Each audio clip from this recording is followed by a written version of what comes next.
The hardcover book hit Claire's temple with a sickening thud that echoed through the marble foyer. Claire Hamilton collapsed to the cold floor, her 7-month pregnant belly making the fall awkward and terrifying. Blood trickled from the gash above her left ear as her vision blurred. The heavy biography of Steve Jobs lay beside her, its corners stained red. "Claire, oh God, what have I done?" Richard Hamilton's voice cracked as he dropped to his knees beside his wife. His hands shook as he reached for his phone. "I need to call 911. Just minutes earlier, Claire had been standing at Richard's mahogany desk in their Beverly Hills mansion, holding bank statements that made her stomach churn. The numbers didn't lie. $200,000 had vanished from their joint account over the past 3 months. Money they had saved for the baby's nursery, for college, for their future.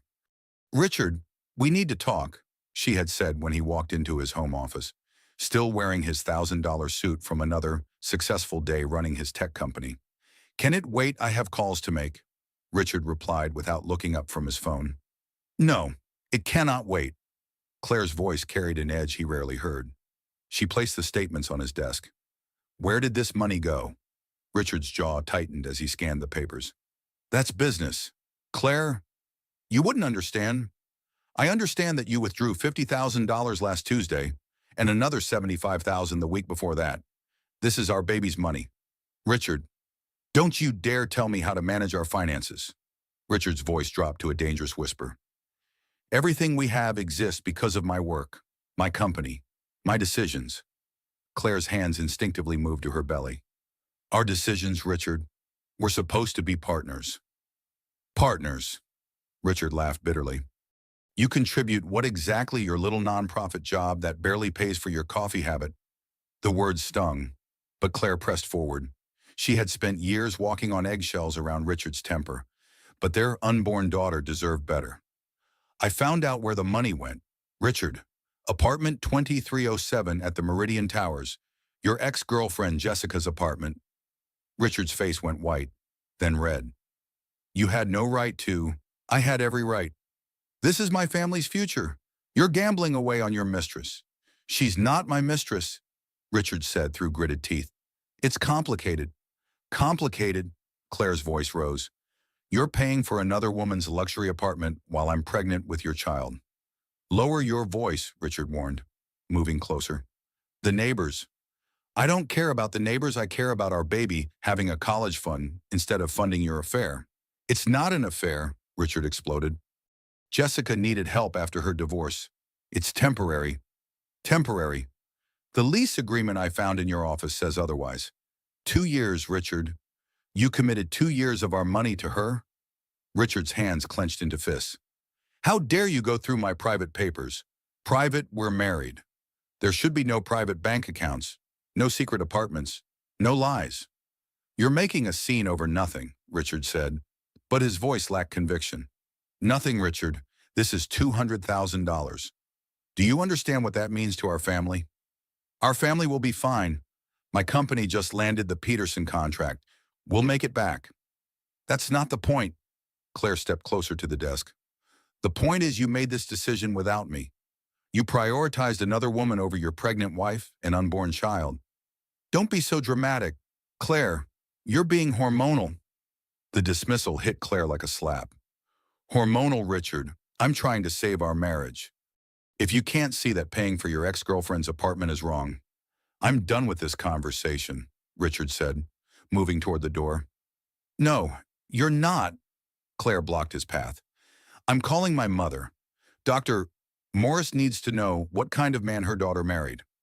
The mention of Claire's mother, the respected neurologist who had never approved of Richard, triggered something dark in his eyes.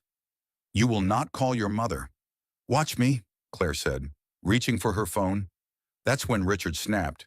He grabbed the Steve Jobs biography from his desk and hurled it with all his strength. The book struck Claire's temple with devastating force. Now, as Claire lay bleeding on the marble floor, Richard's mind raced between genuine panic and calculated damage control. He dialed 911 with trembling fingers. 911, what's your emergency? My wife fell and hit her head. She's pregnant and bleeding. We need an ambulance immediately. Sir, is your wife conscious? Richard looked down at Claire. who was moaning softly, her eyes unfocused. She's in and out of consciousness. We're dispatching paramedics to your location. What's the address? As Richard provided their Beverly Hills address, he knelt beside Claire again. It's going to be okay, baby. Help is coming. Claire's lips moved, but the words were barely audible. You threw the book. Shh, don't try to talk. You fell and hit your head on the coffee table. That's what happened. Claire, you fell. But even as Richard repeated the lie, he knew the truth would be harder to hide than he hoped. The book lay several feet away, stained with his wife's blood. The coffee table showed no signs of impact, and somewhere in Claire's injured mind, the real story remained intact. The sound of sirens grew louder as Richard quickly moved the blood-stained book to his desk drawer. He rehearsed his story. Claire had been upset about the pregnancy hormones. She got dizzy, she fell and struck her head on the corner of the coffee table. When the paramedics arrived, Richard opened the door with the practiced charm that had built his business empire. Thank God you're here. My wife is 7 months pregnant, and she had a terrible fall. The female paramedic, Sarah Rodriguez, immediately assessed Claire's condition while her partner prepared the stretcher. Sir, can you tell me exactly what happened? Claire was feeling dizzy. Pregnancy hormones. You know she lost her balance and fell, hitting her head on the coffee table edge. Sarah examined the head wound with experienced eyes. Something about the injury pattern didn't match a fall onto furniture. Mrs. Hamilton, can you hear me? Claire's eyes fluttered open. My head hurts. You're going to be okay. We're taking you to the hospital. Is this your husband? Claire's gaze found Richard's face. For a moment, clarity returned to her eyes. She whispered something that made Sarah lean closer. He threw the book at my head. Sarah's expression hardened, but she kept her voice professional. Sir, we need to transport your wife immediately. You can follow us to Cedars-Sinai. As they loaded Claire onto the stretcher, Richard maintained his concerned husband facade, but inside, panic was setting in. Claire remembered. The paramedic had heard her whispered words. The carefully constructed lie was already beginning to crumble. The ambulance pulled away with Claire inside, and Richard hurried to his Range Rover. As he followed the flashing lights toward the hospital, he called his lawyer's emergency line. Mitchell, it's Richard Hamilton. I need you to meet me at Cedars-Sinai immediately. We have a situation. The lawyer's voice was alert despite the late hour. What kind of situation? The kind that could destroy everything I've built. As Richard drove through the streets of Beverly Hills, he didn't notice the security camera mounted on his neighbor's fence. The camera that had captured everything through the office window. The camera that would soon provide evidence of what really happened when a millionaire's rage exploded into violence against his pregnant wife. The ambulance raced through the streets of Beverly Hills while paramedic Sarah Rodriguez monitored Claire's vital signs. Claire drifted in and out of consciousness, her blood pressure concerning given her advanced pregnancy. Mrs. Hamilton, stay with me, Sarah said, checking Claire's pupils for signs of concussion. Can you tell me your name? Claire Hamilton, she whispered, her hand moving protectively to her belly. Is my baby okay? We're going to take excellent care of both of you. Can you remember what happened tonight? Claire's eyes filled with confusion and pain. Richard, he was angry about the money. Jessica's apartment. He threw. Her words trailed off as another wave of dizziness hit. Sarah exchanged a meaningful look with her partner, Marcus Chen, who was driving. They had responded to enough domestic violence calls to recognize the signs. Mrs. Hamilton, did someone hurt you tonight? Sarah asked gently. Before Claire could answer, her body tensed. Something's wrong. The baby. I can't feel the baby moving. Sarah immediately checked the fetal monitor they had attached. The baby's heartbeat was present but irregular. Marcus, call ahead to Cedars. Tell them we have a pregnant female with head trauma and possible fetal distress. At Cedars-Sinai Medical Center, Dr. Eugene Carter was finishing his evening rounds in the emergency department when the call came in. As an experienced emergency physician, he had seen his share of domestic violence cases disguised as accidents. Pregnant female, approximately 29 years old, head trauma from reported fall. The nurse briefed him as they prepared Trauma Bay 3, When the ambulance arrived, Dr. Carter immediately took charge. Talk to me, Sarah. Claire Hamilton, 7 months pregnant, significant head trauma.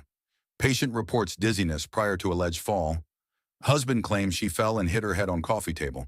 However, patient whispered to me that her husband threw a book at her head. Dr. Carter's expression grew serious as he examined Claire's injury.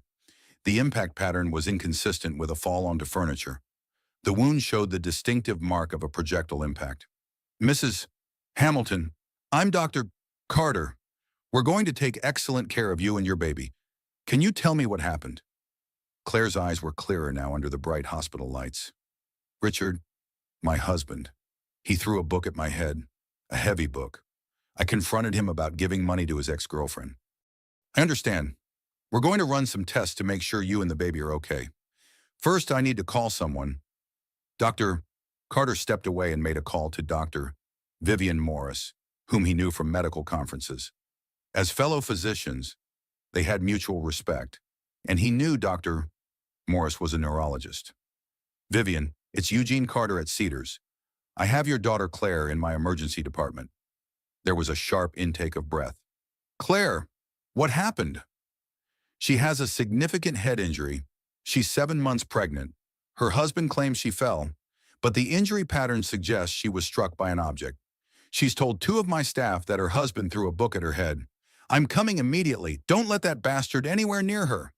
Vivian, are you saying? I'm saying I've suspected Richard Hamilton of abuse for months. My daughter's been making excuses for bruises, for his controlling behavior. She's been isolating herself from family and friends. This escalation was inevitable. Dr. Carter's jaw tightened. We'll protect her. I'm ordering a CT scan and fetal monitoring. How long will it take you to get here? 20 minutes. Eugene, document everything. Every injury, every statement. If my daughter is ready to break free from this monster, I want evidence. Back in Trauma Bay 3, Claire was growing more agitated. Where's Richard? Is he here? Nurse Jennifer Walsh, who had been monitoring Claire's condition, noticed the patient's anxiety spike whenever her husband was mentioned. He's in the waiting area. Would you like to see him? No. Claire's response was immediate and fearful. Please, don't let him in here. Not yet. I need to think. Of course, you're in control here. Mrs. Hamilton, no one comes in without your permission. The CT scanner revealed what Dr. Carter feared. Claire had significant brain swelling, and the fetal monitoring showed the baby was in distress from the mother's trauma. Mrs. Hamilton, the scan shows some swelling in your brain. It's serious but treatable. However, the stress has affected your baby. We need to monitor both of you very closely. Will my baby be okay? Claire asked, tears streaming down her face. We're doing everything possible. The next 24 hours are critical. If the swelling increases or if the baby shows more distress, we may need to consider early delivery. The words hit Claire like another blow. Her baby, the innocent life she was carrying, was suffering because of Richard's violence.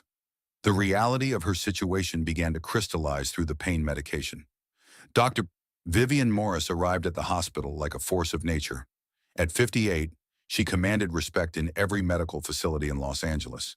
Her silver hair was pulled back severely, and her dark eyes blazed with protective fury. Where is my daughter? She demanded at the nurse's station. Dr. Morris, I'm Dr. Carter. We spoke on the phone. Vivian's medical training took over as she followed Dr. Carter to Claire's room. Show me the scans first. I need to see what we're dealing with. Dr. Carter pulled up the CT images on his tablet. Subdural hematoma, significant swelling in the temporal lobe. The impact pattern is consistent with a projectile, not a fall. The baby, stressed but stable for now, we're monitoring continuously. When Dr. A. Morris entered Claire's room, her professional composure cracked for just a moment. Her daughter looked so vulnerable in the hospital bed, connected to monitors, a bandage covering the gash on her temple. Mom, Claire's voice was small, like a child's. I'm here, sweetheart. Dr. Carter explained what happened. Tell me the truth about Richard. Claire closed her eyes, and for the first time in months, she felt safe enough to speak honestly. He's been getting worse. Mom, more controlling, more angry. Tonight, When I confronted him about giving money to his ex-girlfriend, he just snapped. How long has he been violent? This was the first time he actually hit me. But there have been incidents, pushing, grabbing, throwing things near me. I kept telling myself it wasn't that bad, that he was just stressed from work. Dr. Morris felt her anger building, but she kept her voice calm and clinical. Claire, as your mother and as a neurologist, I need you to understand something. The injury you sustained could have killed you, could have killed your baby. This isn't stress from work. This is domestic violence, and it escalates. I know, Claire whispered. I know that now. Outside Claire's room, Richard Hamilton paced the waiting area like a caged animal. His lawyer, Mitchell Stevens, had arrived and was trying to coach him through the situation. Richard, stick to the story. She fell. You called for help immediately. Show concern for your wife and unborn child. Don't admit anything.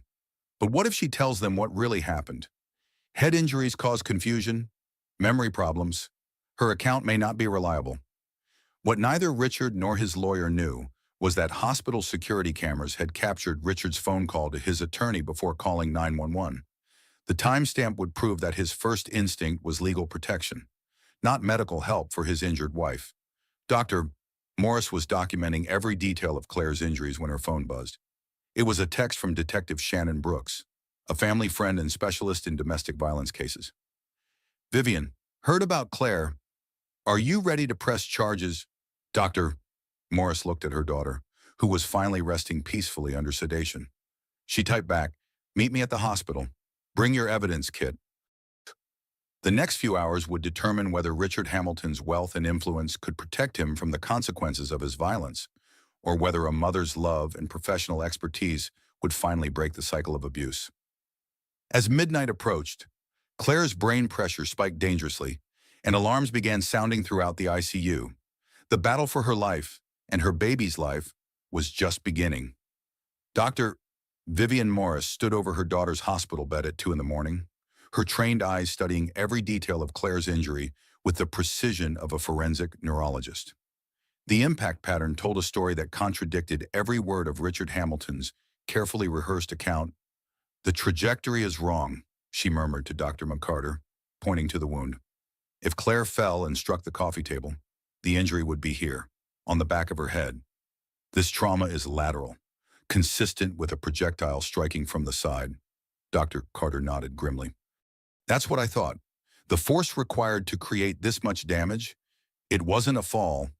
Claire stirred in the bed, her eyes fluttering open. Mom, how long have you been here? Long enough to examine your medical records and speak with the paramedics, Dr. Morris said, pulling a chair close to her daughter's bedside. Claire, I need you to tell me everything about tonight. Everything about Richard's behavior leading up to this. Claire's hand moved to her bandaged temple. The money. Mom, he'd been taking money from our accounts. $200,000 to pay for his ex-girlfriend's apartment. Jessica Morrison. You know about her. Dr. Morris's expression darkened. I know Richard dated her before you. I also know she has a restraining order against him from 2 years ago. This was news to Claire. A restraining order for what? Assault. She dropped the charges after Richard's family paid her to relocate to New York. Now it appears he's brought her back to Los Angeles. The pieces began falling into place for Claire. That's where the money went. He's been supporting her for months. What exactly happened when you confronted him? Claire closed her eyes, remembering. I found the bank statements. When I asked him about the withdrawals, he got defensive, said I wouldn't understand business decisions. But I kept pushing because this was our baby's future he was giving away. Then what? He admitted he was paying for Jessica's apartment, called it temporary help after her divorce. But I found the lease agreement. Mom, 2 years. He committed 2 years of our money to her. Dr. Morris clenched her jaw. And that's when he became violent. When I threatened to call you, he said I was being hormonal, dramatic. When I reached for my phone to call you anyway, he grabbed that heavy Steve Jobs book from his desk and threw it at my head. Claire, this isn't the first incident, is it? Claire was quiet for a long moment. No, there have been other things. He's pushed me, grabbed my arms hard enough to leave bruises. He's thrown things at the wall near my head. I kept telling myself it wasn't that bad because he never actually hit me before. Why didn't you tell me? Because I knew you'd react exactly like this, Claire said weakly. You never liked Richard. I thought if I told you about his temper, you'd try to convince me to leave him. I would have, and I would have been right. Dr. Morris's phone buzzed with a text from Detective Shannon Brooks. Outside Claire's room. Ready when you are. Claire, Detective Brooks is here. She specializes in domestic violence cases. Are you ready to tell her what Richard did? Fear flickered in Claire's eyes. What if he finds out I talked to the police? He's not going to hurt you again. I promise you that. Detective Shannon Brooks entered the room with the quiet confidence of someone who had investigated hundreds of domestic violence cases. At 42, she had seen every excuse, every lie, every manipulation tactic that abusive men employed. Claire, I'm Detective Brooks. I'm here to help you and your baby stay safe. My mom says you specialize in cases like this. I do, and I want you to know that what happened to you tonight is a felony. Assault on a pregnant woman carries serious penalties in California. Claire looked between her mother and the detective. What happens if I press charges? We arrest Richard, document all the evidence, and the district attorney's office prosecutes him. Given your injuries and your pregnancy, he'll likely face several years in prison. And if I don't press charges, Detective Brooks' expression was grave. Domestic violence escalates. Claire, the next incident could kill you or your baby. Statistics show that 75% of domestic violence murders happen when the victim tries to leave or after they've left. I'm scared, Claire admitted. Doctor, Morris took her daughter's hand. I'm going to ask you something as your mother and as a medical professional. Do you want your daughter to grow up thinking it's normal for men to hurt women? The question hung in the air like a challenge. Claire placed both hands on her belly, feeling the baby move for the first time since the assault. No, I want her to be strong, to know she deserves better. Then let's make sure she never sees her father hurt her mother again. Detective Brooks opened her case file. Claire, I need you to walk me through tonight's events step by step. Start with when you first discovered the missing money. As Claire recounted the evening's events, Detective Brooks documented everything. The financial deception, the escalating argument, Richard's specific threats, and the moment he threw the book. You said he threatened to shut you up permanently if you embarrassed him. Did he specify how? No, but the way he said it, I believed him. Detective Brooks made a note. Have there been other threats of violence? He said things like, I better watch my attitude, or I wouldn't like what happened next. He's told me that no one would believe me if I complained about him because he's successful and respected. Classic abuser tactics, Detective Brooks said. Claire, I need to examine your medical records and speak with the paramedics who brought you in. Is that okay? Yes. As Detective Brooks reviewed the evidence, her phone rang. The caller ID showed Cedars-Sinai Security. Detective Brooks, this is Marcus Webb, head of hospital security. We've reviewed our footage from tonight. Richard Hamilton made several phone calls in our parking lot before coming inside. One was to his attorney. The timestamp shows he called his lawyer before he called 911. Can you send me that footage? Already done. We've also noticed his behavior in the waiting room. He's been coaching his story with his attorney, rehearsing answers to potential questions. Detective Brooks looked at Dr. Morris with satisfaction. That's consciousness of guilt. It proves he knew he committed a crime. Meanwhile, in the hospital corridor, Richard was growing increasingly agitated. His lawyer had been updating him on potential legal exposure, and the news wasn't good. If Claire testifies, and if her mother backs up the medical evidence, you're looking at serious felony charges, Mitchell Stevens warned. How serious? 5 to 10 years, potentially more given the pregnancy factor and your financial means to flee. Richard's face went pale. There has to be something we can do. What about claiming she's unstable pregnancy hormones? Depression? Something? Richard, there's security footage of you disposing of something in the hospital dumpster. If that's the book you threw at her, it's physical evidence. Richard's hands shook. He had indeed disposed of the blood-stained biography, thinking hospital dumpsters wouldn't be monitored. He was wrong. Back in Claire's room, Detective Brooks was preparing to make an arrest.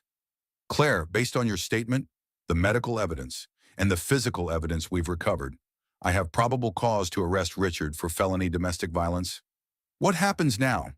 I arrest him tonight. He'll be booked and held without bail until his arraignment. Given the severity of the charges and his financial resources, the court will likely consider him a flight risk. Dr. Morris squeezed her daughter's hand. You're doing the right thing, sweetheart. I know, but I'm terrified of what comes next. What comes next is that you and your baby are safe, Detective Brooks said. And Richard Hamilton learns that wealth and power don't put anyone above the law. As Detective Brooks left to make the arrest, neither she nor Dr. Morris noticed the hospital security guard approaching Claire's room. The guard who had been paid $5,000 cash by Richard's attorney to overhear and report back on any conversations with police. The battle for Claire's safety was just beginning, and Richard Hamilton was about to deploy every resource at his disposal to avoid the consequences of his violence. Detective Shannon Brooks found Richard Hamilton in the hospital waiting room at 3:15 in the morning, still consulting with his attorney in hushed, urgent tones. His expensive suit was wrinkled, his hair disheveled, and his eyes showed the strain of maintaining his fabricated story. Mr. Hamilton, I'm Detective Brooks with the Los Angeles Police Department. I need to speak with you about your wife's injuries. Richard stood, automatically extending his hand for a businessman's handshake. Of course, Detective, I'm happy to help however I can. This has been a terrible accident. Detective Brooks ignored his outstretched hand. Sir, I need you to accompany me for questioning regarding the assault on your wife. Assault? Richard's attorney, Mitchell Stevens, stepped forward. Detective, my client reported an accidental fall. There's been no mention of assault. That's because your client lied in his initial report. Detective Brooks produced her badge and handcuffs. Richard Hamilton, you're under arrest for felony domestic violence, assault on a pregnant woman, and filing a false police report. The waiting room went silent as other families turned to stare. Richard's face flushed with embarrassment and rage. This is ridiculous. I'm the one who called for help. I saved my wife's life. You have the right to remain silent, Detective Brooks continued, placing handcuffs on Richard's wrists. Anything you say can and will be used against you in a court of law. You have the right to an attorney. I want to see my wife, Richard demanded as she led him toward the exit. Your wife has requested no contact with you. A restraining order will be in place within hours. Mitchell Stevens followed them. Detective, my client is a respected businessman with no criminal record. This appears to be a misunderstanding based on the confused recollections of an injured woman. Detective Brooks stopped walking and faced the attorney. Mr. Stevens, your client threw a 2-pound hardcover book at his 7 months pregnant wife's head, causing brain trauma that could have killed her and her unborn child. The medical evidence is conclusive. The physical evidence includes the blood-stained book he disposed of in the hospital dumpster. This isn't a misunderstanding. It's attempted murder. Richard's legs nearly gave out. You found the book. Richard, don't say another word, his attorney warned, but it was too late. So you admit you disposed of evidence? Detective Brooks asked. The admission hung in the air like a confession. Other people in the waiting room were now openly staring and whispering. Richard's carefully maintained reputation was crumbling in real time. As they reached the parking garage, Mitchell Stevens tried damage control. Detective, my client is willing to cooperate fully. Perhaps we can work out an arrangement that avoids the trauma of a public trial for his pregnant wife. Your client can cooperate by confessing to what he did and accepting responsibility for his actions. Beyond that, the district attorney will determine how this proceeds. Richard was placed in the back of Detective Brooks's unmarked car, his mind racing. Through the window, he could see the media vans already arriving. Somehow, word had leaked about his arrest, and photographers were setting up outside the hospital's main entrance. How did the press find out? He asked. Detective Brooks glanced in the rearview mirror. Domestic violence against pregnant women makes headlines, especially when the perpetrator is a millionaire tech executive. During the drive to the police station, Richard's phone rang continuously. His business partners, board members, and investors were already learning about his arrest through social media and news alerts. His company's stock price would plummet when the markets opened. At the police station, Detective Brooks led Richard through the booking process. Fingerprints, photographs, inventory of personal belongings. Each step hammered home the reality that his life as he knew it was over. "I want to make a phone call," Richard said. "You can call your attorney once you're processed." In the holding cell, Richard sat on the metal bench and tried to process how quickly everything had unraveled. 12 hours ago, he was a successful CEO preparing for bed in his Beverly Hills mansion. Now he was facing years in prison for a moment of rage. Back at the hospital, Dr. Morris was updating Claire on the arrest. "Richard is in custody. Detective Brooks says the evidence is overwhelming." "What happens to our house, our finances?" Claire asked, the practical concerns beginning to surface. "California law prevents him from accessing joint assets while facing domestic violence charges. You'll have full control of the accounts and property." "I can't afford that house on my own."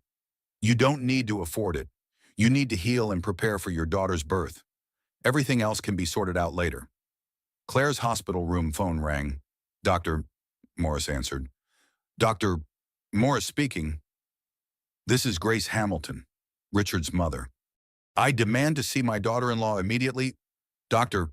Morris's voice turned icy. "Mrs. Hamilton, visiting hours are over, and Claire is not receiving visitors. This is a family matter. I'm sure we can resolve this misunderstanding without involving the police." "There's no misunderstanding. Your son committed felony assault on my pregnant daughter. He's in jail where he belongs." "Dr. Morris, I think you're overreacting. Richard would never hurt Claire intentionally. She must have misunderstood his actions." The audacity of the statement left Dr. Morris speechless for a moment. "Mrs. Hamilton, your son threw a 2-pound book at Claire's head. The impact caused brain trauma. There's no misunderstanding that. Accidents happen during arguments. Surely we can handle this privately. The only thing being handled privately is Claire's medical care. Everything else is a matter for the courts." After hanging up, Dr. Morris turned to Claire.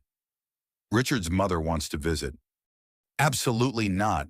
Grace has always blamed me for Richard's problems. She'll try to convince me this was my fault." "No one's getting near you without your permission. I promise." Detective Brooks returned to the hospital at dawn with an update. "Richard's been denied bail. The judge considered him a flight risk given his financial resources and the severity of the charges." "How long will he stay in jail?" Claire asked. "Until trial, most likely. His attorney is already talking about plea bargains, but the district attorney wants to send a message about domestic violence." "What kind of message?" "That money and status don't buy immunity from consequences. Richard Hamilton is going to face the full weight of the law." As the sun rose over Los Angeles, Claire realized she was free for the first time in years. Free from Richard's control, his threats, his manipulation. The price had been nearly her life and her daughter's safety. But she had survived. The legal battle ahead would be fierce. Richard's family had unlimited resources and political connections. But Claire had something more powerful: the truth, documented medical evidence, and a mother who would move heaven and earth to protect her. The war for justice was just beginning. Grace Hamilton arrived at Cedars-Sinai Medical Center at 8 in the morning, dressed in her finest Chanel suit and armed with the righteous indignation of a woman who believed her son could do no wrong. At 62, she had spent 4 decades cleaning up Richard's messes, making excuses for his behavior, and writing checks to make problems disappear. "I'm here to see Claire Hamilton," she announced to the nurse's station with the authority of someone accustomed to getting her way. "I'm sorry, Mrs. Hamilton is not receiving visitors," the nurse replied politely. "I'm family. I'm her mother-in-law. She specifically requested no visits from family members other than her mother and brother." Grace's perfectly applied makeup couldn't hide her shock. "This is absurd. I demand to speak with someone in charge." Dr. Morris appeared in the hallway, having heard the commotion from Claire's room. "Mrs. Hamilton, I believe I made our position clear during our phone conversation." "Dr. Morris, surely we can discuss this situation rationally. Richard made a mistake, but involving the police was unnecessary." "A mistake?" Dr. Morris's voice rose slightly. "Your son threw a book at my pregnant daughter's head. She has brain trauma. Our grandchild could have died." Grace waved dismissively. "Richard was probably trying to get her attention, and she got in the way. You know how dramatic Claire can be. The casual dismissal of attempted murder left Dr. Morris speechless. Mrs. Hamilton, I'm a neurologist. I've examined the injury personally. Your son struck my daughter with enough force to cause significant brain trauma. Brain trauma sounds very serious when you put it that way, but people recover from bumps on the head all the time. This wasn't a bump. This was assault with a deadly weapon. Grace's composure cracked slightly. Richard is a successful businessman, not a violent criminal. This whole situation has been blown completely out of proportion. Perhaps you should visit your son in jail and ask him to explain why he disposed of the blood-stained book in a hospital dumpster. Before Grace could respond, Tyler Morris arrived, having driven through the night from San Francisco when his mother called. At 31, Tyler was a successful software engineer, but more importantly, he was fiercely protective of his sister. Tyler, thank God you're here, Dr. Morris said, embracing her son. Tyler's eyes immediately found Grace Hamilton. You must be Richard's mother. I am, and you must be the brother who's encouraging this vindictive prosecution of my son. Tyler's jaw tightened. Lady, I'm encouraging my sister to press charges against the man who tried to kill her and her unborn child. That's a ridiculous exaggeration. Richard lost his temper for a moment. It happens in every marriage. No, it doesn't, Tyler said firmly. In healthy marriages, people don't throw books at each other's heads. Grace pulled out her phone. I'm calling my attorney. This family is clearly not interested in resolving this matter reasonably. You're right, Dr. Morris said. We're interested in seeing your son prosecuted to the fullest extent of the law. As Grace made her phone call, Tyler asked his mother quietly, how is Claire really? Physically, she's stable. The brain swelling has decreased. Emotionally, she's terrified but determined. She wants to protect her daughter. Good, Richard needs to face consequences for what he did. Grace finished her call and approached them again. My attorney is prepared to offer a substantial settlement in exchange for dropping the charges. This isn't a civil matter, Dr. Morris replied. This is criminal. The state of California is prosecuting your son. Everything has a price. Dr. Morris, what would it take to make this go away? Tyler stepped forward, his anger barely contained. Are you seriously trying to bribe us? I'm trying to protect my family's reputation and my son's future. What about Claire's future? What about your grandchild's safety? Grace's mask slipped completely. Claire knew what she was getting into when she married Richard. He's always had a temper. If she couldn't handle that, she shouldn't have provoked him. The victim blaming was too much for Tyler. Get out. Get out of this hospital before I call security. You can't ban me from visiting my daughter-in-law. Watch me, Dr. Morris said, signaling to the security guard. Mrs. Hamilton is not welcome in this hospital. Please escort her from the premises. As Grace was led away, she called back. This isn't over. My family has resources you can't imagine. Richard will be home within a week. Inside Claire's room, the confrontation in the hallway had been audible. Claire looked pale and shaken when her mother and brother entered. I heard everything, Claire said weakly. She blames me, doesn't she? Tyler sat beside his sister's bed. Grace Hamilton is in denial about who her son really is. That's not your problem. But Tyler, she's right about one thing. Richard's family does have resources. They have political connections, expensive lawyers, influence. And we have the truth, Dr. Morris said firmly. We have medical evidence, witness testimony, and physical evidence. Money can't change facts. You don't know the Hamiltons like I do, Claire said. They've been covering up Richard's problems his entire life. In prep school, he assaulted a girlfriend. Grace paid the family to transfer their daughter to another school and keep quiet. This was news to both Dr. Morris and Tyler. How do you know that? Tyler asked. Richard told me himself. He was bragging about how his mother always protected him. He said no matter what happened, Grace would fix it. Dr. Morris pulled out her phone. I'm calling Detective Brooks. She needs to know about this pattern of behavior. While Dr. Morris made the call, Tyler held his sister's hand. Claire, I need to ask you something difficult. Why didn't you leave Richard before this happened? Claire was quiet for a long moment. because leaving felt more dangerous than staying. Richard always said if I ever left him, he'd make sure I lost everything.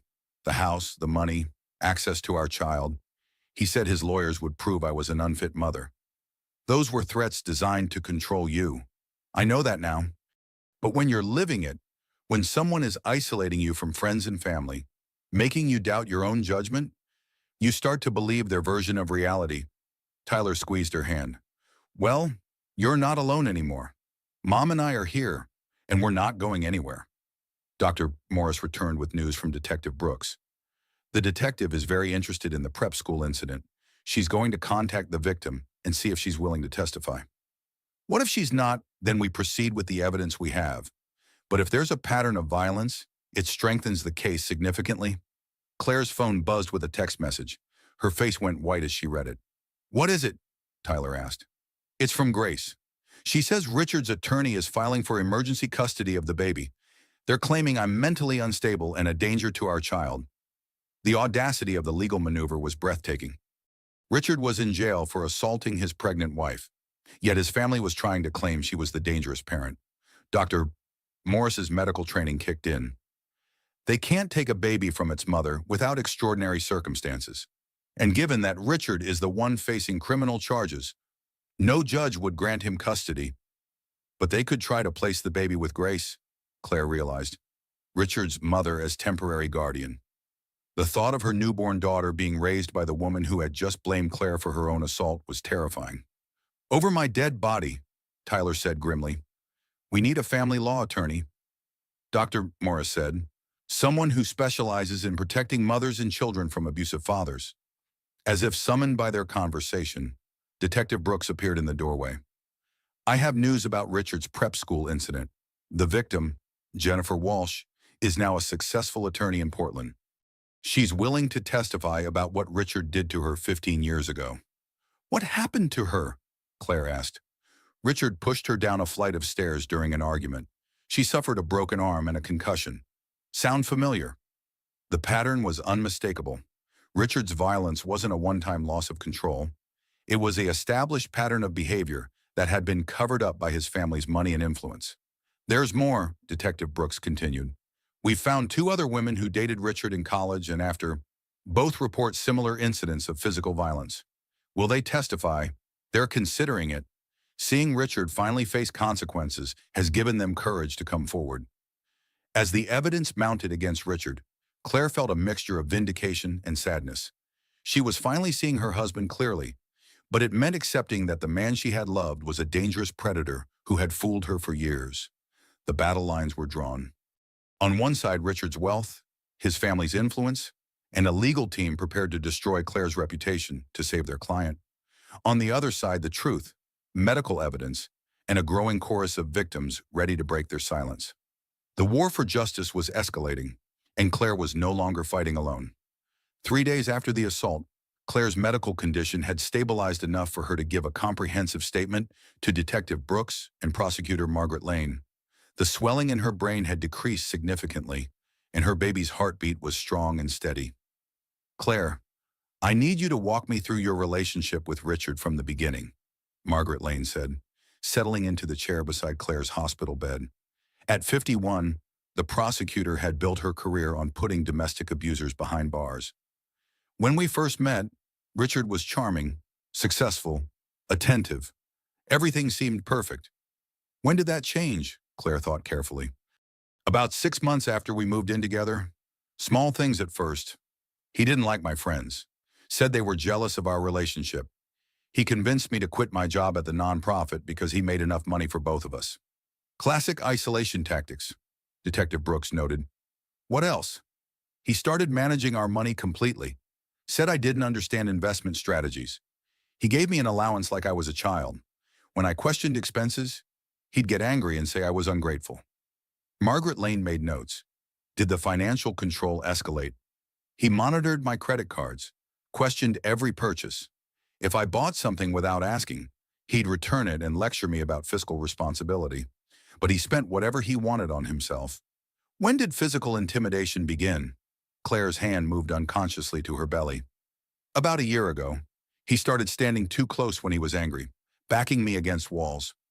He'd grab my wrist when I tried to walk away from arguments. Did you tell anyone? I was too embarrassed. Richard convinced me that his behavior was normal, that I was too sensitive. He said all successful men needed to be assertive to maintain respect in their relationships. Dr. Morris spoke up from her position by the window. Claire, show them your wrists. Claire reluctantly extended her arms. Faded bruises were visible around both wrists, finger-shaped marks that told their own story. When did he do this? Margaret Lane asked, photographing the injuries. Last week, I tried to leave the room during an argument about his late nights at work. He grabbed me and held me against the wall until I agreed to listen to him explain why I was wrong. Detective Brooks exchanged a look with the prosecutor.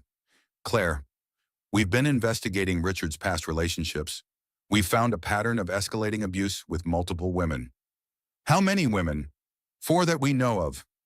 Jennifer Walsh, the prep school victim, is flying in tomorrow to meet with us. She's now a successful attorney and wants to help put Richard away. Claire felt a mixture of relief and guilt. Relief that she wasn't alone. Guilt that other women had suffered because Richard's behavior had been covered up instead of prosecuted. There's something else, Detective Brooks continued. We've obtained Richard's financial records. The money he gave to Jessica Morrison wasn't just for her apartment. What was it for? Silence? Jessica was also a victim of Richard's violence.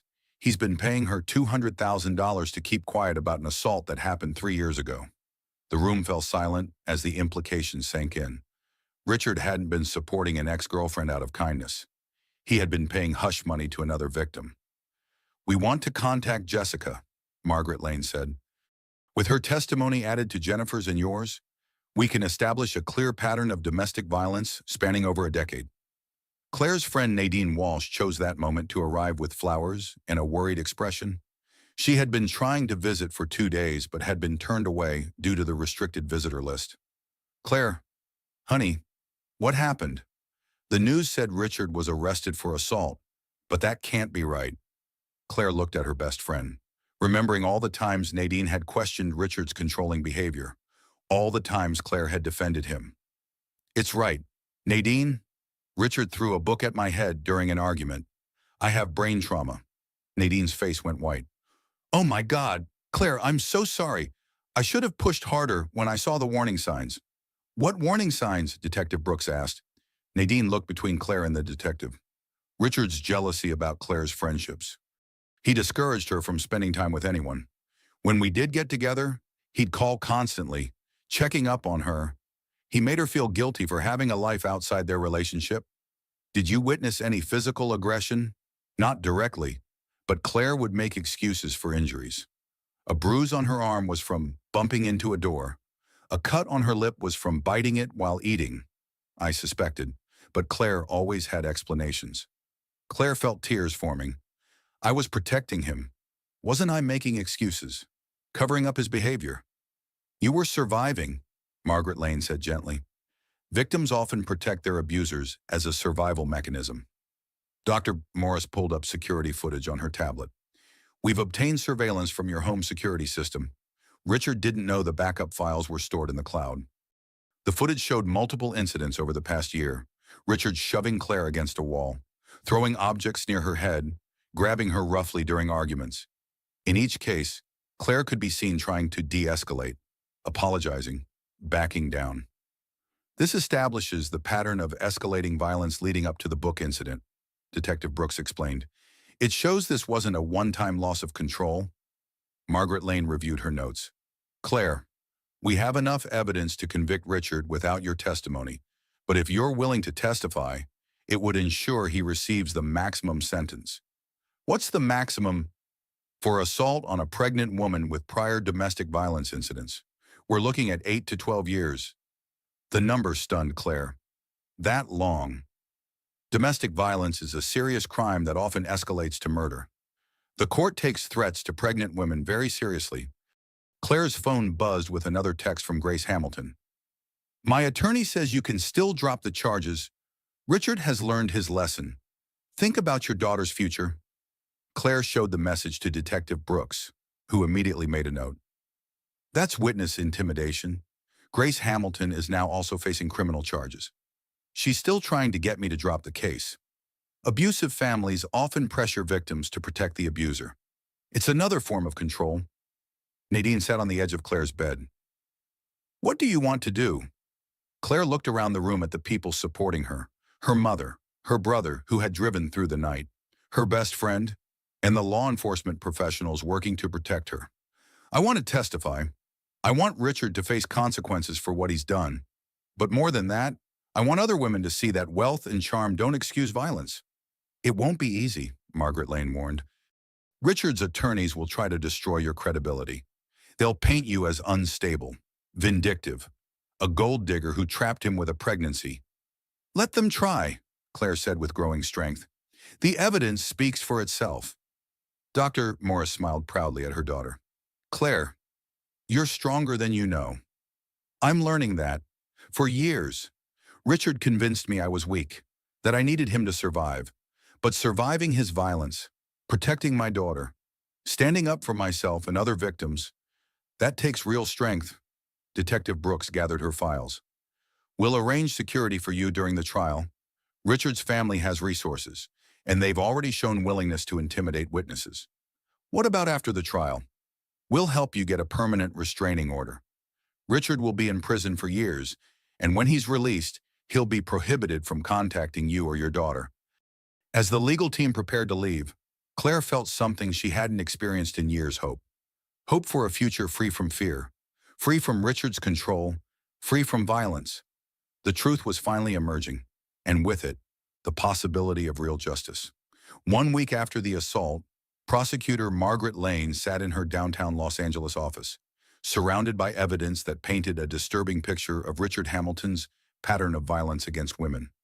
The case had grown from a single incident of domestic violence into a comprehensive prosecution spanning multiple victims and 15 years of abuse. Jennifer Walsh arrived this morning, Detective Brooks reported. She's ready to testify about what Richard did to her in prep school. Margaret reviewed Jennifer's statement.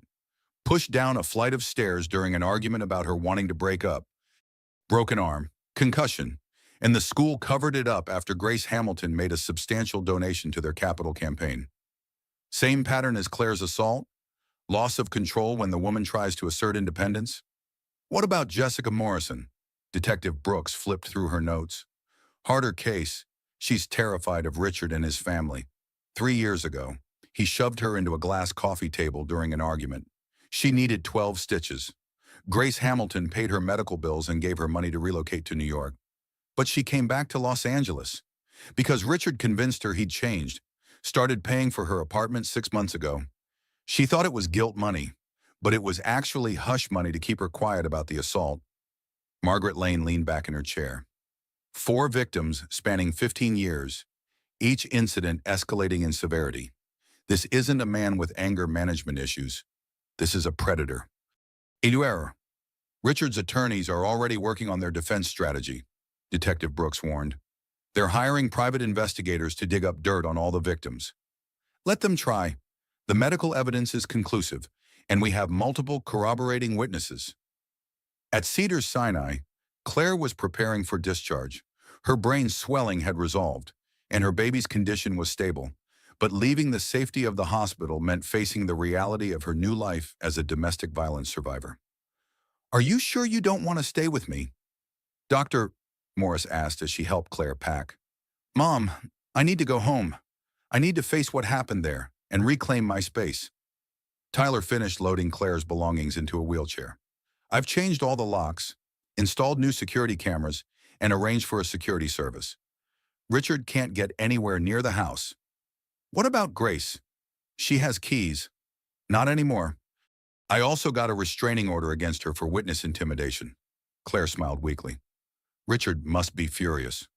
Richard is in jail where he belongs, Dr. Morris said firmly. His feelings are no longer your concern.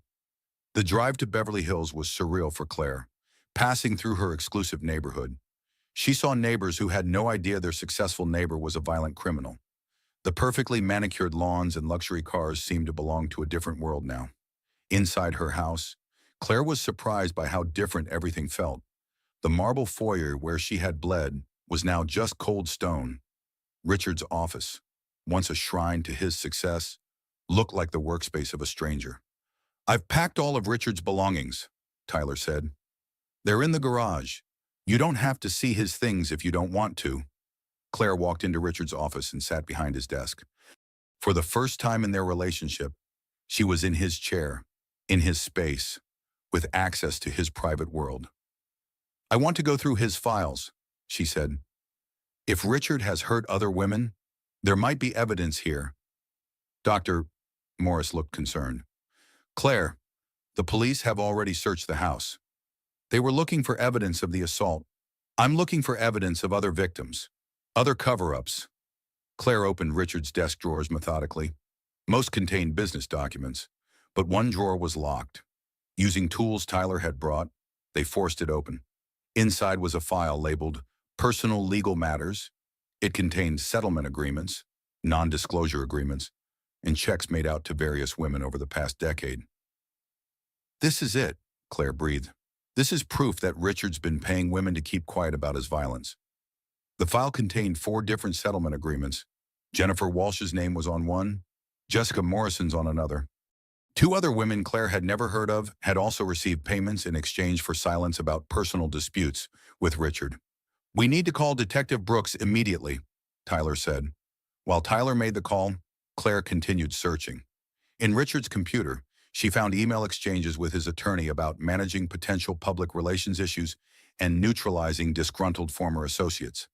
The emails revealed a coordinated effort to silence Richard's victims through intimidation, financial pressure, and legal threats. Grace Hamilton was mentioned frequently as the source of funds for these cover-ups. Detective Brooks arrived within an hour, bringing Margaret Lane with her. "Claire, this evidence is explosive. It shows premeditation and conspiracy to obstruct justice." "What does this mean for the trial?" Claire asked. Margaret Lane examined the documents. "It means we can charge Richard and his mother with additional crimes. Witness tampering, obstruction of justice, possibly racketeering if we can prove an ongoing criminal enterprise. Will the other victims testify now? With this evidence, they might feel safer coming forward." The documents proved they were telling the truth about Richard's violence. Claire's phone rang. The caller ID showed Richard's attorney. "Don't answer," Margaret Lane warned. The phone went to voicemail. After it stopped ringing, Claire played the message on speaker. "Mrs. Hamilton, this is Mitchell Stevens. I'm calling on behalf of your husband to discuss a resolution to this unfortunate situation. Mr. Hamilton is prepared to offer a substantial settlement in exchange for your cooperation in resolving these charges. Please call me at your earliest convenience."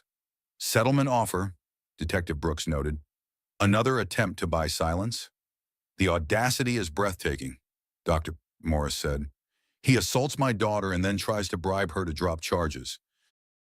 Margaret Lane smiled grimly. "Actually, this works in our favor. Attempting to bribe a victim is additional evidence of consciousness of guilt." Claire looked at the prosecutor. "What happens if I call him back and record the conversation? We could set up a controlled call with recording equipment. If he makes specific offers to drop charges in exchange for money, that's felony witness tampering. Let's do it." 2 hours later, Claire sat in Detective Brooks' office wearing a recording device, surrounded by law enforcement officers. Margaret Lane coached her on what to say and what not to say. Keep him talking about the settlement offer. Get him to be specific about the amount and what he expects in return. Claire dialed Mitchell Stevens' number, her heart pounding. "Mrs. Hamilton, thank you for calling back. I trust you're feeling better." "I'm recovering. You mentioned a settlement." "Yes, Mr. Hamilton recognizes that this situation has caused you distress. He's prepared to offer $2 million in exchange for your cooperation in resolving the criminal charges." "What kind of cooperation?" "A simple statement that the incident was accidental, that you may have misremembered the events due to your head injury."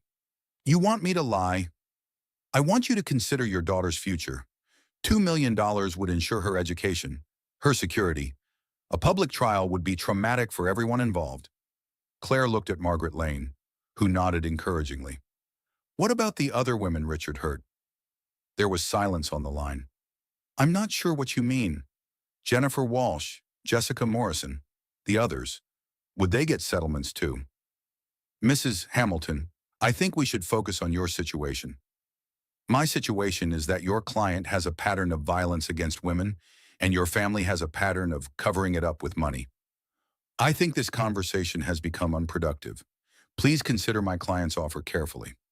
After Stevens hung up, the room erupted in satisfaction. Perfect, Margaret Lane said. Clear evidence of attempted witness tampering. Claire felt a sense of power she hadn't experienced in years. For the first time, I have leverage over Richard instead of him having leverage over me. How does it feel? Detective Brooks asked. Like waking up from a nightmare. Like remembering who I used to be before Richard convinced me I was powerless. The case against Richard Hamilton was now ironclad. Multiple victims, medical evidence, financial records, and recorded attempts at witness tampering. But Claire knew the real battle was just beginning. Richard's family would deploy every resource to destroy her credibility and avoid conviction. The war for justice was entering its most dangerous phase. 2 weeks before the trial, Claire faced her greatest test yet. Richard's defense team had unleashed a coordinated attack on her character, hiring private investigators to examine every aspect of her past and releasing carefully selected information to the media designed to paint her as an unstable gold digger. Pregnant wife's secret, past financial troubles and mental health issues before marriage to tech millionaire. Read the headline in the Los Angeles Tribune. Claire sat in Margaret Lane's office, staring at the newspaper with a mixture of rage and humiliation. They make it sound like I trapped Richard with the pregnancy. It's a standard defense strategy, Margaret Lane explained. Destroy the victim's credibility by any means necessary. The good news is that juries see through this tactic. But what if they don't? What if people believe Richard's version? Detective Brooks leaned forward. Claire, remember what we discussed. Richard's team is desperate because the evidence against him is overwhelming. These character attacks are actually signs of weakness, not strength. Dr. Morris had been reading the article with growing anger. They're claiming Claire has a history of mental instability because she sought counseling after her father's death 5 years ago. Grief counseling is evidence of mental health care, not mental illness. They're also making much of the fact that Claire had student loan debt when she married Richard, Margaret Lane noted.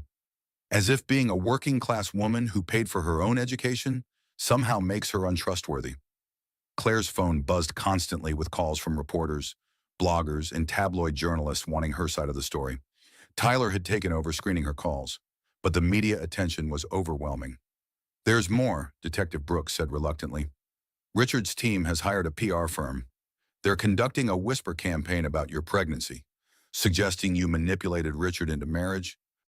That's disgusting, Tyler said. Claire and Richard tried to get pregnant for 2 years. There are medical records proving they sought fertility counseling. Actually, that helps us, Margaret Lane realized. If Claire was trying to trap Richard, why would they have spent 2 years and thousands of dollars on fertility treatments? Despite the legal team's confidence, Claire felt her resolve wavering under the constant attacks. The stress was affecting her pregnancy, and her doctor had warned about the risk of early labor. I keep thinking maybe I should just take the settlement and disappear, Claire admitted. Get away from all this. Raise my daughter somewhere quiet. Claire, look at me, Dr. Morris said firmly. If you take Richard's money and sign a non-disclosure agreement, what happens to the next woman he dates? What happens when your daughter is old enough to ask why her father is in prison? I know, but I'm so tired of fighting. Nadine Walsh, who had been quietly supportive throughout the ordeal, finally spoke up. Claire, I need to tell you something. I've been following the media coverage, and there's something you should know about public opinion. More bad news. Actually, no. For every negative article about you, there are dozens of supportive comments from women sharing their own stories of domestic violence. You've become a symbol of courage for survivors. Nadine showed Claire her tablet, scrolling through social media posts from women around the country who had found strength in Claire's willingness to prosecute her wealthy abuser. Claire Hamilton gives me hope that rich men can't buy their way out of consequences. Nadine read aloud. If she can face down a millionaire and his lawyers, maybe I can leave my abusive husband too? Claire felt tears forming.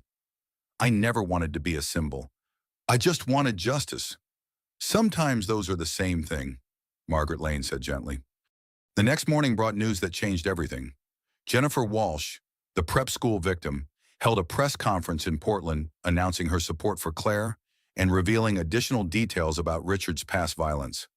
15 years ago, Richard Hamilton pushed me down a flight of stairs because I wanted to break up with him, Jennifer said to the assembled reporters. His family paid mine to keep quiet and transfer me to another school. I've lived with the guilt of my silence ever since. Jennifer's press conference prompted an avalanche of media coverage focusing on the pattern of abuse rather than attacks on Claire's character. Other victims began coming forward publicly, sharing their stories of Richard's violence and his family's cover-ups. The narrative is shifting, Margaret Lane observed. Richard is no longer the successful businessman brought down by a vindictive wife. He's a serial abuser whose victims are finally being heard. But Richard's defense team wasn't finished. That afternoon, Grace Hamilton held her own press conference outside the Los Angeles courthouse. My son is the victim of a vindictive prosecution by a disturbed woman who trapped him with a pregnancy, Grace declared. Richard Hamilton is a pillar of the community, a job creator, a philanthropist. These charges are a travesty of justice. Grace's performance was polished and convincing, hitting every talking point designed to generate sympathy for Richard. She spoke about his charitable donations, his business success, his plans for the baby. Richard was looking forward to being a father. He had already set up college funds, designed a nursery, planned for his daughter's future. The idea that he would deliberately harm his pregnant wife is absurd. But Grace made a critical error in her prepared statement. She mentioned specific details about the nursery design that only Richard could have known. Details from conversations that took place after his arrest while he was supposed to have no contact with his family. She just admitted to violating the no-contact order, Detective Brooks realized. Grace has been communicating with Richard in jail. Margaret Lane immediately filed a motion to revoke Grace's bail for violating court orders. This shows the Hamilton family believes they're above the law. That evening, Claire made a decision that surprised everyone. She called her own press conference. I didn't want to be here, Claire said, standing outside the courthouse with her hand on her pregnant belly. I didn't want to be the face of domestic violence. I wanted to be a private person raising my daughter in peace. The assembled reporters hung on every word. But Richard Hamilton and his family have made this public. They've attacked my character, questioned my motives, and tried to buy my silence. So let me be clear about what really happened. Claire's voice grew stronger as she continued. Richard Hamilton threw a 2-pound book at my head because I discovered he was giving our baby's college fund to his ex-girlfriend. He caused brain trauma that could have killed me and our unborn daughter. When he realized the severity of what he'd done, his first call wasn't to 911, it was to his lawyer. The Hamilton family has spent 15 years covering up Richard's violence against women. They've paid victims to stay quiet, intimidated witnesses, and used their wealth to avoid consequences. That ends now. Claire's statement went viral within hours. The image of a pregnant woman standing alone against a wealthy family's intimidation tactics resonated with people across the country. You did the right thing, Dr. Morris said as they watched the evening news coverage. I finally feel like myself again, Claire replied. For years, Richard convinced me I was weak, that I needed his protection, but standing up to him, telling the truth publicly, this is who I really am. The trial was set to begin in 1 week. Richard's defense team had exhausted their character assassination tactics and failed to shake the core evidence. The case would ultimately be decided on facts, not spin. As Claire prepared for the most important testimony of her life, she felt something she hadn't experienced in years, confidence in her own strength and the righteousness of her cause. The battle for justice was entering its final phase, and Claire Hamilton was ready to fight. The courthouse steps were crowded with media, domestic violence advocates, and supporters as Claire Hamilton's case against her millionaire husband went to trial. After weeks of character assassination and legal maneuvering, the moment of truth had finally arrived. Claire sat in the witness box, her hand resting on her 8-month pregnant belly, facing the jury that would decide Richard's fate. She had rehearsed this moment countless times with Margaret Lane, but nothing could have prepared her for the reality of confronting her abuser in open court. Mrs. Hamilton, please tell the jury what happened on the night of March 15th, Margaret Lane began. Claire took a deep breath and began her testimony. Her voice was clear and steady as she described discovering the missing money, confronting Richard about his ex-girlfriend, and the moment his rage exploded into violence. He grabbed the Steve Jobs biography from his desk and threw it at my head with all his strength. The impact was so severe that I lost consciousness immediately. What was the last thing you remember before losing consciousness? Richard screaming that I would never embarrass him again. The courtroom was silent as Claire continued her testimony, describing years of escalating abuse, financial control, and psychological manipulation. Richard's defense attorney, Mitchell Stevens, tried repeatedly to object, but Margaret Lane's questions were perfectly crafted. Mrs. Hamilton, why didn't you leave your husband before this incident? Because he convinced me that I was nothing without him, that no one would believe me if I accused him of abuse, that his wealth and connections would ensure I lost custody of our child if I ever tried to leave. When Margaret Lane finished her direct examination, Mitchell Stevens approached for cross-examination like a predator stalking wounded prey. Mrs. Hamilton, isn't it true that you married my client primarily for his money? No, that's not true. You had significant student loan debt when you met Richard. Correct. I paid for my own education. Yes. And Richard paid off those loans after your marriage. Richard insisted on paying them. I never asked him to.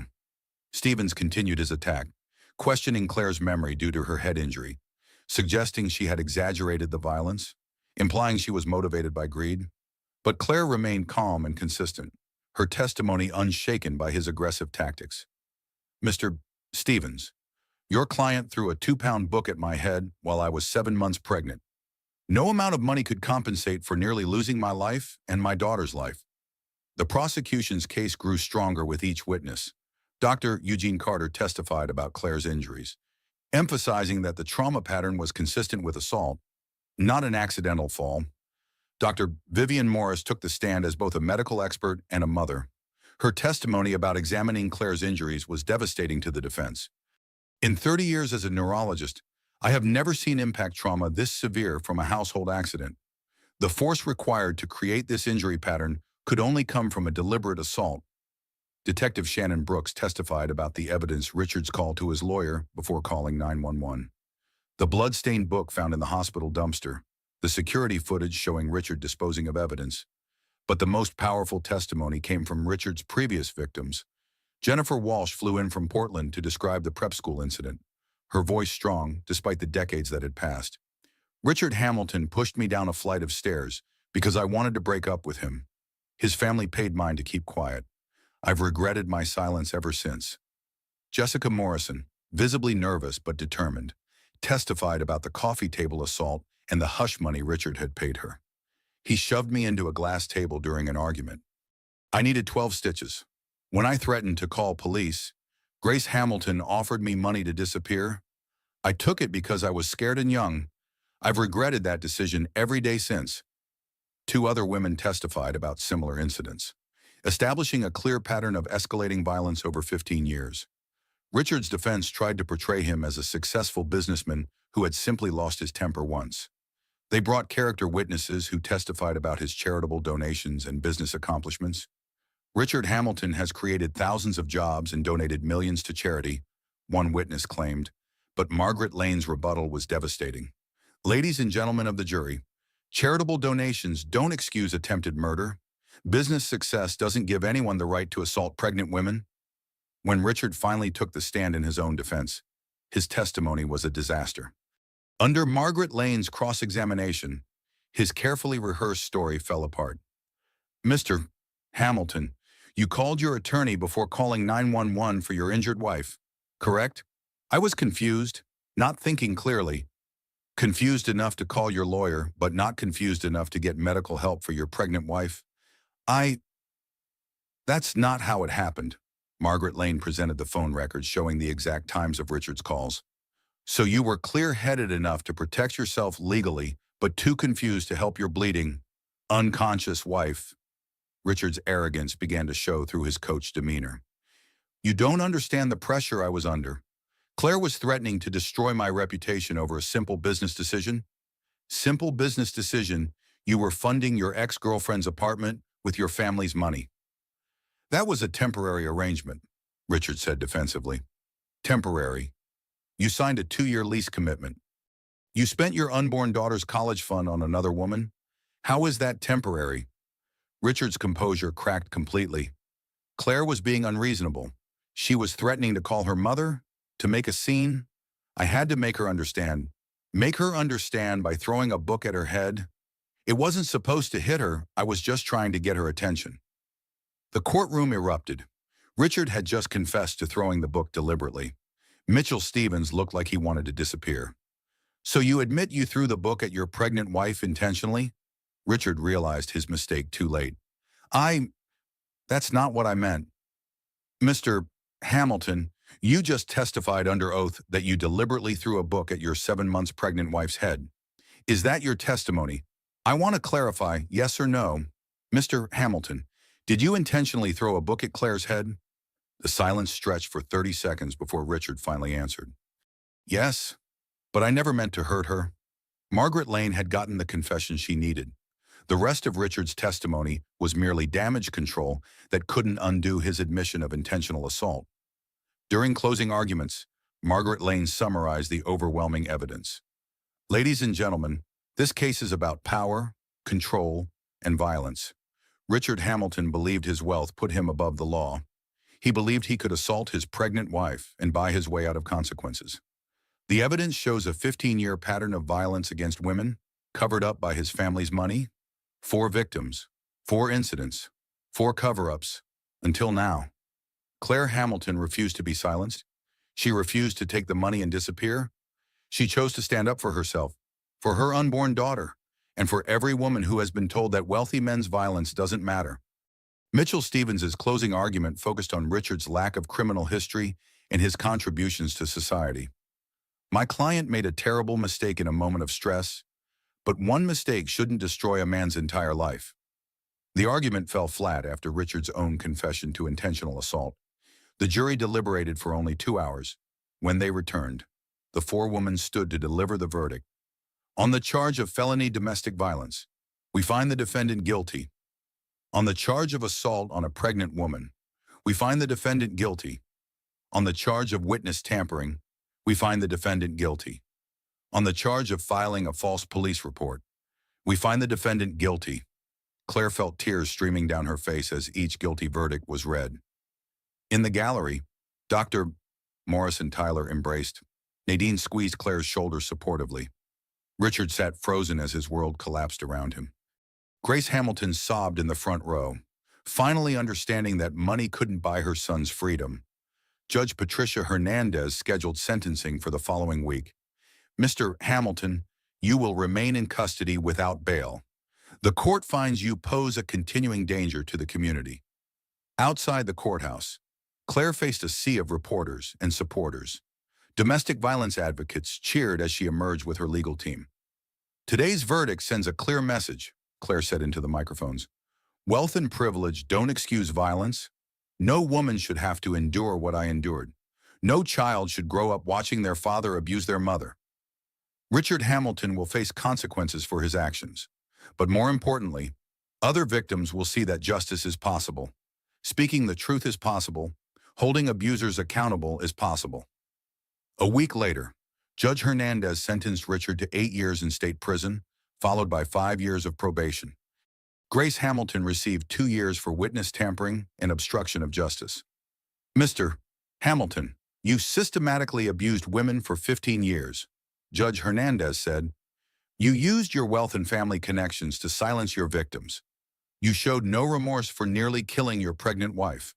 This sentence reflects the serious nature of your crimes and the need to protect the community from your violence. As Richard was led away in handcuffs, Claire felt a sense of closure she hadn't expected. The man who had controlled and terrorized her was finally facing consequences. It's over, Dr. Morris said as they left the courthouse. No, Mom, it's just beginning, Claire replied, her hand on her belly.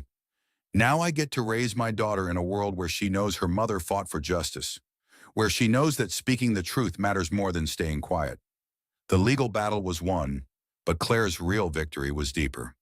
She had reclaimed her voice, her strength, and her future. Richard Hamilton's reign of terror was over, and Claire's new life was about to begin.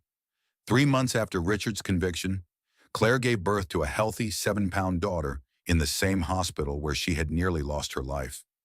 Dr.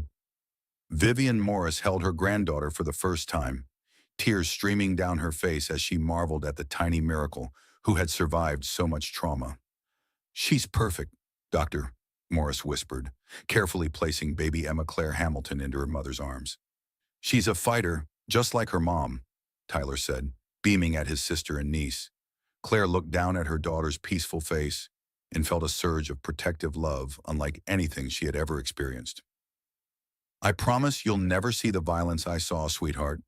You'll grow up knowing you're strong, knowing you're valued, knowing you deserve to be treated with respect." The past 3 months had been a whirlwind of legal proceedings, media attention, and personal healing. Richard's conviction had made national headlines, inspiring other domestic violence survivors to come forward with their own stories. Claire had been contacted by dozens of women who credited her courage with giving them strength to leave abusive relationships. "There's someone here to see you," Nadine announced from the doorway. Detective Shannon Brooks entered the hospital room, carrying flowers and wearing a broad smile. "Congratulations, Claire. She's beautiful. Thank you for everything. Shannon, I couldn't have done this without you." "Actually, you could have. You're stronger than you ever knew." Detective Brooks pulled out an envelope. "I have some news. The California legislature just passed new domestic violence legislation inspired by your case. It's called the Claire Hamilton Act." Claire looked up in surprise. "What does it do?" "It creates harsher penalties for domestic violence against pregnant women, eliminates spousal immunity in abuse cases, and provides funding for victim advocacy programs. Your courage to testify has literally changed the law." The weight of that impact was overwhelming. Claire's decision to prosecute Richard hadn't just protected her and Emma, it had created protections for countless other women. "There's more," Detective Brooks continued. "I've been asked to head a new domestic violence task force. We're going to focus specifically on cases involving wealthy defendants who try to buy their way out of consequences." Richard's conviction really did send a message, didn't it? "Absolutely. We've had 3 other high-profile domestic violence arrests in the past month. Victims are coming forward because they saw that justice is possible." Dr. Morris had been quietly listening to the conversation while holding her granddaughter. "Claire, I've been thinking about what comes next for you." "What do you mean?" "You've become a powerful voice for domestic violence survivors. Have you considered making that work official?" Claire had been wrestling with the same question. During the trial, she had discovered a passion for advocacy that she never knew existed. "I've thought about it, but I don't know where to start." "Start with speaking," Tyler suggested. "You've already gotten requests from women's organizations, law enforcement agencies, even medical schools." It was true. Claire had received dozens of invitations to speak about her experience, to help train police officers in recognizing domestic violence, to address groups of survivors. "I want to help other women, but I also want to be present for Emma's childhood." "Who says you can't do both?" Dr. Morris asked. "I'm retiring next month to help with Emma. You could speak part-time, right? Consult on legislation. Make your experience count." 2 weeks later, Claire stood at a podium in downtown Los Angeles, addressing a conference of domestic violence advocates. Emma slept peacefully in a carrier beside the stage, while Claire shared her story with an audience of survivors, advocates, and law enforcement professionals. "Domestic violence doesn't discriminate based on income, education, or social status," Claire said. "Richard Hamilton was charming, successful, and respected in our community. That's exactly what made him so dangerous. Abusers often target strong, accomplished women because they enjoy the challenge of breaking them down. They isolate you from support systems, convince you that their version of reality is the only truth, and make you believe you're powerless to leave." Claire looked out at the audience, seeing nods of recognition from survivors who understood exactly what she was describing. "But here's what I learned: you are never as powerless as your abuser wants you to believe. The moment you speak the truth to a friend, a family member, law enforcement, you begin reclaiming your power." My mother, Dr. Vivian Morris, often says that the most dangerous moment for a domestic violence victim is when they decide to leave. That's when abusers escalate to lethal violence. But the most powerful moment is when you decide to fight back through the legal system. After her speech, Claire was approached by Maria Santos, a young woman whose husband had been arrested for domestic violence the previous month. Mrs. Hamilton, thank you for speaking out. My husband's family has money, not as much as your husband's, but enough to hire expensive lawyers. They're trying to convince me to drop the charges. What does your gut tell you? That if I drop the charges, he'll hurt me worse next time. Trust that instinct. Domestic violence escalates. The legal system isn't perfect, but it's the best protection we have. Maria's eyes filled with tears. I'm scared of what happens if he goes to prison. How will I support my children? There are resources available, victim advocacy programs, financial assistance, job training. You're not alone in this fight. Claire exchanged contact information with Maria, adding her to a growing network of women she was mentoring through the legal process. On the drive home, Claire reflected on how much her life had changed. 6 months ago, she had been trapped in an abusive marriage, isolated from support, convinced she was powerless. Now she was using her experience to help other women find their strength. Emma, your mom has become quite the activist, Tyler observed from the driver's seat. I never thought of myself as an activist. I just wanted justice. Sometimes those are the same thing. At home in Beverly Hills, the house that was now legally hers after Richard's conviction, Claire walked through rooms that no longer held terror.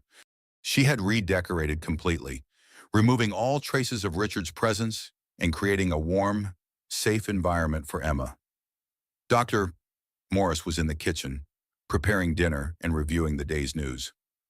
The Los Angeles Times wants to do a follow-up story on Richard's sentencing. Are you interested? What kind of story? About your advocacy work, the new legislation, the impact your case has had on other survivors? Claire considered it. 6 months ago, media attention had been terrifying. Now it felt like an opportunity to reach more women who needed to hear that escape was possible. I'll do it, but only if they include information about victim resources. I want women reading the story to know where to get help. That evening, as Claire fed Emma her bottle, she thought about the future she was building for her daughter. Emma would grow up in a world where her mother's courage had literally changed laws. She would know that speaking truth to power was not only possible, but necessary. Your daddy is in prison for what he did to us, Claire whispered to Emma. But you'll never be defined by his violence. You'll be defined by how we rebuilt our lives afterward. Dr. Morris joined them in the nursery, settling into the rocking chair beside Claire. Any word from Richard's appeals attorney? His conviction was upheld. No new trial, no reduced sentence. He'll serve the full 8 years. Good. How do you feel about that? Claire was quiet for a moment, considering the question. I don't feel angry anymore. I feel free. For the first time in years, I'm not afraid of Richard. I'm not worried about his reaction to my choices. I'm just focused on building the best life possible for Emma and myself. And helping other women do the same. Claire agreed. 6 months later, Claire published a memoir about her experience titled Breaking the Silence: A Survivor's Guide to Prosecuting Domestic Violence.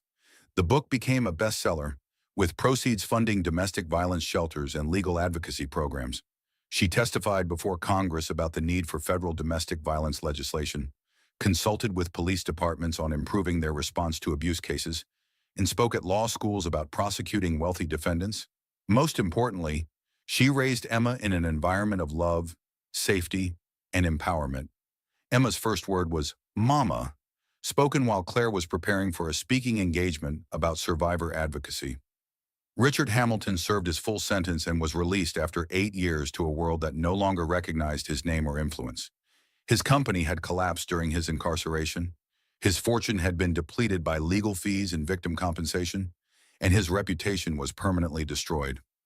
Claire had moved on to a life of purpose and meaning, using her experience to create change that would protect future generations of women. She had transformed her trauma into a force for justice, proving that even the darkest experiences could become sources of light for others. Emma grew up knowing her mother was a hero, not because she had endured violence, but because she had refused to let that violence define her future. Claire Hamilton had not just survived domestic abuse, She had used her survival to build a better world for her daughter and countless other women. The book that Richard had thrown at Claire's head was meant to silence her forever. Instead, it had given her a voice that would echo through legislation, court cases, and the lives of women who found courage in her example. Claire finally understood that protecting her daughter meant protecting herself first, a lesson that would guide every decision for the rest of their lives. In breaking her own silence, she had given other women permission to speak their truth. In seeking justice for herself, she had created justice for generations of survivors who would follow. The millionaire who had thrown a book at his pregnant wife was now just a cautionary tale. But the woman who had survived, fought back, and built a new life from the ashes of trauma, she had become a legend.